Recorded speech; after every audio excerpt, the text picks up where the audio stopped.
Hello viewers, back to my channel নিরামিষ বুঝি আমিষ বুঝি।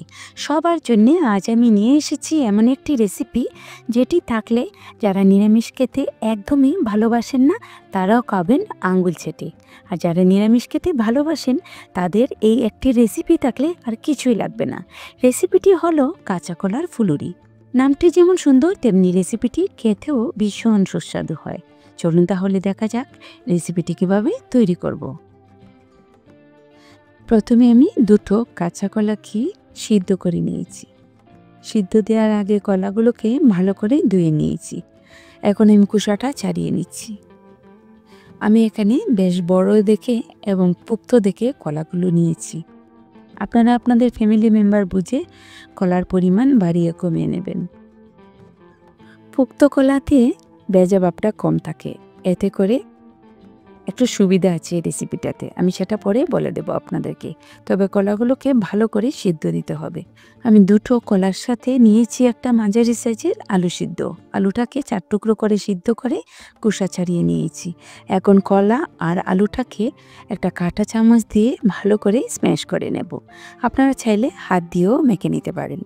কলাগুলো পোক্ত থাকার ফলে খুব ভালোভাবে সিদ্ধ দেওয়ার পরও দেখুন কলাতে ভেজা ভাব নাই বললেই চলে, একদম আলুর মতো শুকনো আছে। আর যদি কচি কলা হতো তাহলে সিদ্ধ দেওয়ার পরপরই দেখবেন একদম ভেতরে গলে গেছে, ভেজা ভাবটা বেশি আছে। এতে করে বড়াগুলো বানাতে একটু অসুবিধা হয়, আর এরকম শুকনো হলে বড়াগুলো বানাতে খুব সুবিধা হবে। তো আলু আর কলাটাকে মেখে নেওয়ার পর দিয়ে দিচ্ছি মুগ ডাল বাটা। আমি এখানে আধা কাপ মুগ ডালকে কয়েক ঘন্টা ভিজিয়ে রেখে শুকনো করে বেটে নিয়েছি। আপনারা ডালটাকে শিলে না বাটতে চাইলে ব্লেন্ডারেও ব্লেন্ড করতে পারেন, তবে চেষ্টা করবেন পেস্টটা যেন একটু শুকনো টাইপের হয়। ডালটা দিয়ে দিলাম আধা চা চামচ আদা বাটা, আধা চা চামচ মরিচ গুঁড়ো, আধা চা চামচ ভাজা জিরে গুঁড়ো, আধা চামচ বা স্বাদ মতো লবণ, আধা চা চামচ হলুদ গুঁড়ো। এখন সব উপকরণ একসাথে হাত দিয়ে মেখে নেব। আমি এখানে কিন্তু বেসন কিংবা ময়দা মেশাচ্ছি না, যেহেতু ডাল বাটা এবং কাঁচা কলাটাও শুকনো আছে, তাই বাড়তি কিছু দেওয়ার দরকার নেই। আপনারা কি করবেন, যদি একটু নরম হয়ে যায় ডাল বাটাটা তাহলে এর সাথে একটু বেসন মিশিয়ে নেবেন। মাখাটা কমপ্লিট করে চলে যাচ্ছি নেক্সট স্টেপে। তো চুলায় এখন একটা প্যান বসিয়ে পর্যাপ্ত পরিমাণ তেল দিয়ে তেলটাকে হালকা গরম করে নিয়েছি। এখন ডাল আর কাঁচা কলা মাখা থেকে অল্প অল্প করে তেলে ছেড়ে দিচ্ছি। মূলত এগুলোকেই বলা হয় ফুলুরি।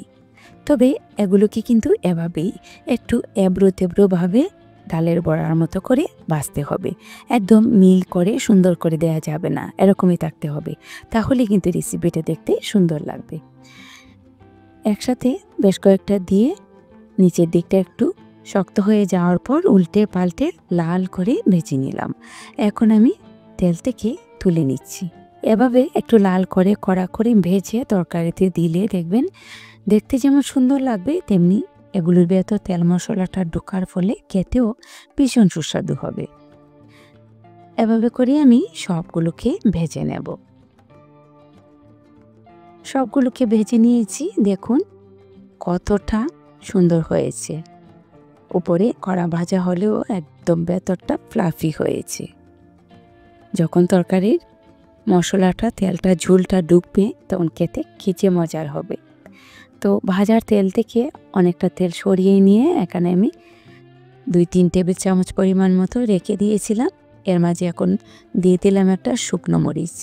মরিচটাকে হালকা একটু ভেজে দিয়ে দিচ্ছি আধা চা চামচ 5 ফোড়ন, দিলাম একটা তেজপাতা চিড়ে।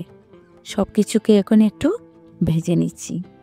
ফোড়নটাকে ভেজে এখন এর মাঝে দিয়ে দিচ্ছি আধা চা চামচ হিং। এই হিং দেওয়ার ফলে এই নিরামিষ তরকারিতে আসবে একটা সুন্দর ফ্লেভার, খেতেও কিন্তু স্বাদ হবে। এখন আগুনটাকে কমিয়ে রেখে দিয়ে দিলাম প্রথমে 1 চা চামচ হলুদ গুঁড়ো, আধা চা চামচ ঝাল মরিচ গুঁড়ো, 1 চা চামচ বা স্বাদ মতো লবণ, 2 চা চামচ ভাজা জিরে গুঁড়ো আর আধা চা চামচ কাশ্মীরি মরিচ গুঁড়ো। এখন এর মাঝে একটু জল দিয়ে মশলাটাকে কষিয়ে নেব।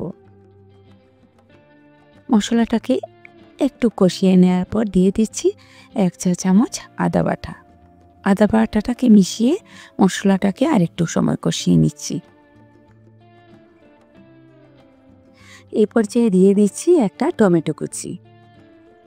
মশলার সাথে টমেটোটাকে নেড়ে ছেড়ে ভালো করে গলিয়ে নেব। আগুনটাকে এখন আমি মিডিয়ামে দিয়েছি। টমেটোটা গলে গেছে, মশলাটাও কষানো হয়ে গেছে। দেখুন তেলটা একদম আলাদা হয়ে গেছে। এই পর্যায়ে দিয়ে দিচ্ছি 4 কাপ পরিমাণ মতো উষ্ণ গরম জল। জলটা একটু গরম করে দিলে তরকারিটা যেমন তাড়াতাড়ি হয়ে যাবে, তেমনি তরকারির টেস্টটাও ভালো আসবে। তারপর দিয়ে দিচ্ছি হলুদ লবণ দিয়ে ভেজে রাখা আগে থেকে সিদ্ধ করা মাঝের সাইজের 2টো আলু। আলুটা দিয়ে একটু নেড়ে দিলাম। গ্রেভিটা এখন ফুটতে শুরু করেছে। এই পর্যায়ে দিয়ে দিচ্ছি আধা চা চামচ পরিমাণ মতো চিনি।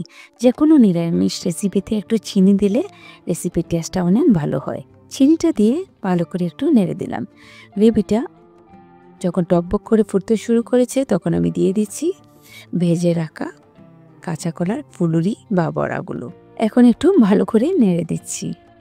এই রেসিপিতে গ্রেভিটা একটু বেশি রাখতে হবে, তা না হলে নামানোর পর বড়াগুলো বা ফুলুরিগুলো গ্রেভিটাকে একদম টেনে নিবে, তখন একদম শুকনো হয়ে যাবে। ভালো করে একটু নেড়ে দিয়ে ঢেকে রেখে দেবো, যাতে করে এই বড়া বা ফুলুরিগুলোর ভিতর যেন তেল মশলাটা ভালো করে ঢুকতে পারে। 10 মিনিট পর ঢাকনাটা তুলে নিচ্ছি। গ্রেভিটা আগের থেকে অনেকটাই শুকিয়ে গেছে, আর শুকালে খাওয়ার সময় গ্রেভি একদমই খুঁজে পাওয়া যাবে না। এখন আমি একটু নেড়ে দিচ্ছি। দেখুন তেল মশলা ঢুকে ফুলুরিগুলি আগের থেকে ডাবল সাইজ হয়ে গেছে। এই পর্যায়ে আমি দিয়ে দিচ্ছি 1/4 চা চামচ গরম মশলা গুঁড়ো। গরম মশলা গুঁড়োটাকে ভালো করে একটু মিশিয়ে নিচ্ছি। সবশেষে দিয়ে দিচ্ছি 1 চা চামচ পরিমাণ ঘি।